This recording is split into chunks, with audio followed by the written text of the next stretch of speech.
Nandito na po kami ngayon sa Angeles, Pampanga. And hinahanap na po namin yung Korean town kasi doon po sila malapit.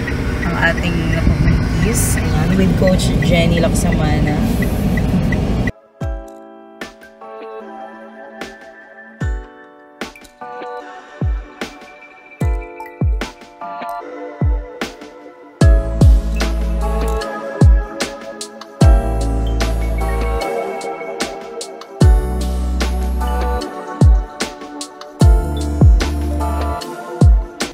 Hello, ma'am. Magandang hapon.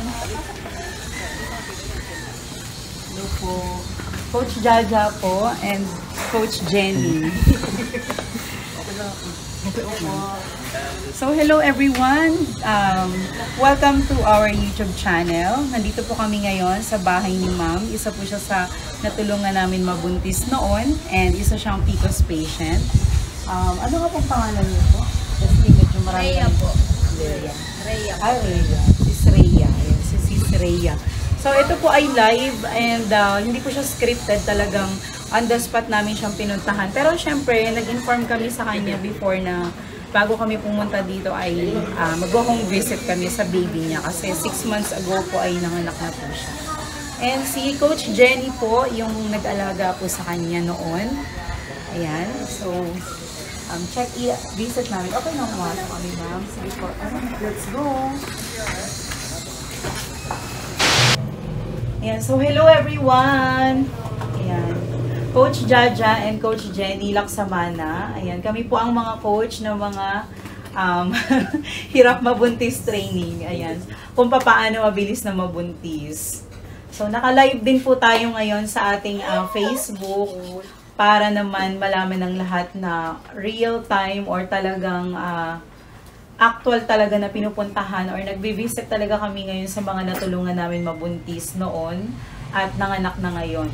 So yung mga pinupuntahan namin mga sis is talagang ano sila yung nanganak na kasi para ano talaga masasabi natin na successful talaga yung pregnancy niya as in paglabas ng baby. Walang problema. Kasi may ibang mga nabubuntis na hindi naging successful. Baka hindi po naalagaan ng maayos. Pero yung kay ma'am, dahil isa po siya sa natulungan mabuntis noon at nanganak na siya, kaya binisita namin siya kasi malapit lang siya. Dito lang siya sa Apalit. Ay, sorry. Angeles. Dito siya sa Angeles pala. Angeles, Pampanga. Ayan, naka-live tayo ngayon, ma'am. Ayun. So, ma'am, may mga itatanong lang kami sa inyong questions para ma-share din natin sa mga iba naming member na kung paano yung naging journey nyo dito sa training, kung paano kayo nag-start. So, saan nyo po nakita yung ano namin, ads namin na Sa Facebook. okay, sa mga group ng mga hirap mabuntis. Okay. Kasi marami kaming group sa Facebook ng mga hirap mabuntis. Ngayon, yung mga nagmamanage doon is si Coach Jenny, ako, sila Nurse June, at ito yung mga staff namin, mga admins namin. Sila yung nag-ooperate doon. So, nung nakita mo yung ads na yun, ano po yung sa'yo, parang nag-inganyo sa'yo na itry siya?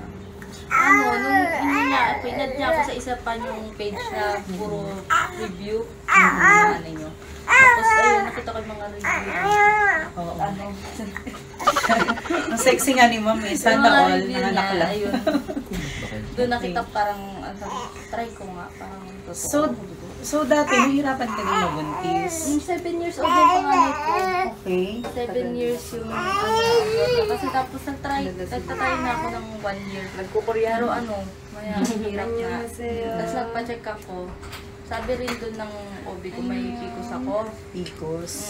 Tapos, ayun din, sakto rin nakita ko yung ano sa Facebook. Kaya, nag-ano-ano rin ako kung paano mabutin, mga ganun lang. Ayun, so kasi pag may PCOS kasi, medyo yung ovary natin, humihina yung pag-itlog niya, kaya nagkakaroon ng problems yung mga babae ngayon, tsaka nahihirapan silang mabuntis. So, ano po yung ininom ninyo nung time na yun? Tsaka nakailang months kayo sa pag-take? Pag-iban start ako noong September. Tapos, October ng katapusan, 3 months. Nabuntis na po. Oo, nabuntis ka na kaagad. 3 months. 1 month, 3 months kang uminom? Oo, 3 months siya Alam uminom. Paiba-iba yung gamot na ininom mo Ano, or muna yung- consistent lang? Agrimony Oo, yan. agrimony yun. Okay. Tapos Saka nag-ano pa kasya. ako ng pang-lalaki sa kapambabae. Pati yung husband Oo, mo? dalawa kami. Okay, so yung husband po ni Sis ay, kung hindi nyo pa naitatanong, Korean siya. So, foreigner po yun. Pero, na ano mo siya, no? Parang nainganyo mo siya na mag-take. Ayan pala yung mga picture nila. Saan yung asawa mo ito? Hindi, wala siya. Saan ba? Wala siya dyan. Ayun na yun, maliit dito. Saan? Ayun. Ito. Ayan siya. Wala siya dito ngayon, no? Kamukha niya pala. Oo. Okay, so yan po. Nainganyo niya na uminom si Mister kahit po foreigner siya. And nung uminom kayo ng gamot na yon while taking herbal namin, ano pa yung ibang mga ginawa po ninyo maliban sa pag-inom? Ano? Yung mga sa mga tips namin, may mga sinunod ba kayo? Kaya naman. Yung tinuro yung something na Mga posisyon, gano'n? posisyon, Okay. kailan yung dapat na araw, gano'n. Ayun na, sinunod ko naman, kasi siya lahat, kaya siguro nag-work siya agad. Ayun. So mga sis, ayan, ulitin lang namin, no? Hindi lang po yung hindi lang po yung pag-inom ng gamot yung tinutukan ni sis, kundi yung mga position din po. Ayan. So, syempre, naka-coach din sa'yo si sis, si Coach Jenny Laksamana. Ayan. Isa din siya sa mga, kumbaga, naging guide ni sis para siya ay mabuntis dito sa aming training group or online fertility learning group. Ayan. So, ikaw nurse, meron ka bang gustong itanong kay sis na mga nung mag-take siya para ma-prove natin sa ating mga kasis dyan? Bali siya yung nurse. Oo, siya yung aming mentor. Kumbaga, yung aming mga educational about health sa kanya, kumbaga, tinutulungan niya kami. Ano na naman niya di ba? Ilang years ka nagbuntis ulit? Mula sa 7. pangalan? 7 years, di ba? 7 years bago nasundan. May anak na po siya dati. Kaso 7 years bago nasundan. Tingnan mo yung baby, ano mo sa kanya.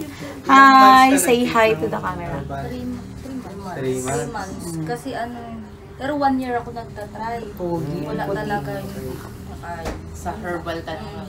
Pero nag-try ka ng ibang pampabuntis, ma'am. No, tinuruan ako ng hobby ko kaso parang gastos. Hindi ka naman hindi naman nag-work. Kaya Sinunod mo din yung yung mga calendar method, gano'n? Ako.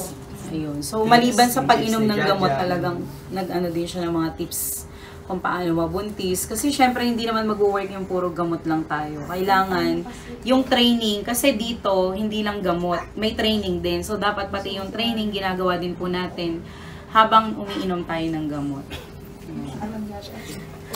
So, cesarean ka, ma'am. Cesarean na kasi. Cesarean ka na din sa una. Kaya cesarean ulit. Kahit 7 years na, hindi mo kinaya mag-labor. Parang ako kasi sa first normal, kaso nung sa pangalawa, lumaki yung baby, hindi namin masyadong. Dati payat ka lang din. Hindi, tumabang ako yung nakapiko sa kanya. Tapos nag-lost weight pa ako noon. Nag-lost weight ako. Tapos Ang ininom mo, herbal barks. Tapos at yung kahoy. Oo, yung herbal barks yun. Agrimony, fort mix.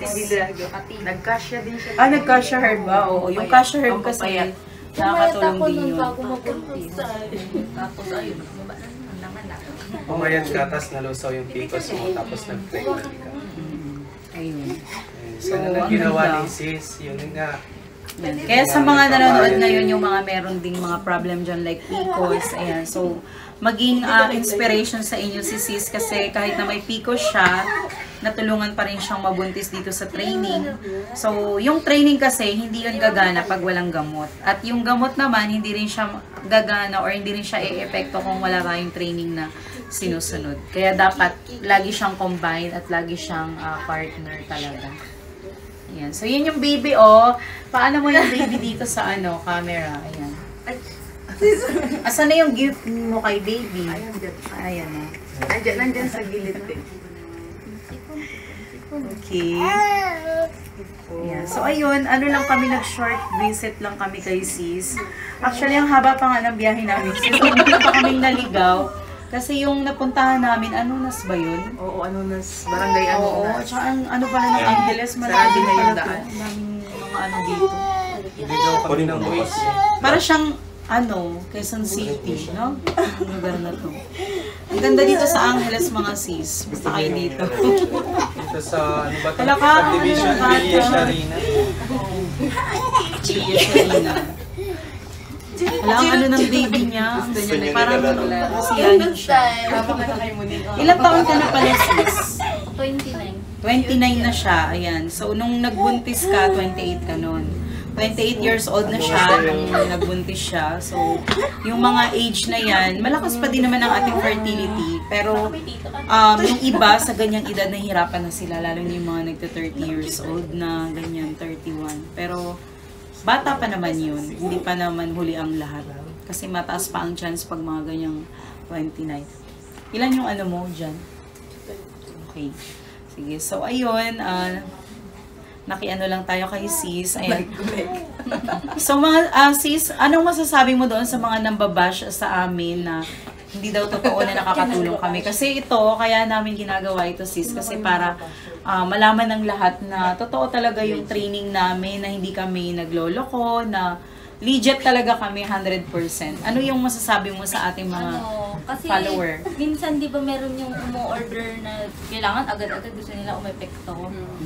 Kasi para sa kasi di naman agad-agad i-effect, para rin yun sa vitamin ba 1 month later bago sa i-effect. Kaya, Disiplina lang din. Saka disiplina rin sa sarili, tapos sundin nila yung mga papagawa, training, huwag silang mag-cheat na kung ano yung sinabi, gawin nila ng diretso para mag-work siya agad. Oo. Kasi, Tapos try muna nila bago sila siguro mag-ano. Kaya, i-try nyo na. Hanggang Try nyo. kumbaga yung trust, kailangan din talaga may tiwala. Kasi kung wala tayong tiwala dun sa nagko-coach sa atin, wala din. So, actually, ang kanyang coach ay si Coach Jenny Laksamana. Ayan. Isa po siya sa mga member or sa bumubuo ng ating online fertility learning group. Ayan po si baby. 6 months na siya ngayon, no? 6 months. Ayan, successful ang kanyang pregnancy. Parang siyang si Kelsey, no? Parang nag-respond na. Pero sila kayo nagdatiwala. ilang taon na siya. Baby! You're so cute! You're so handsome! I know, right?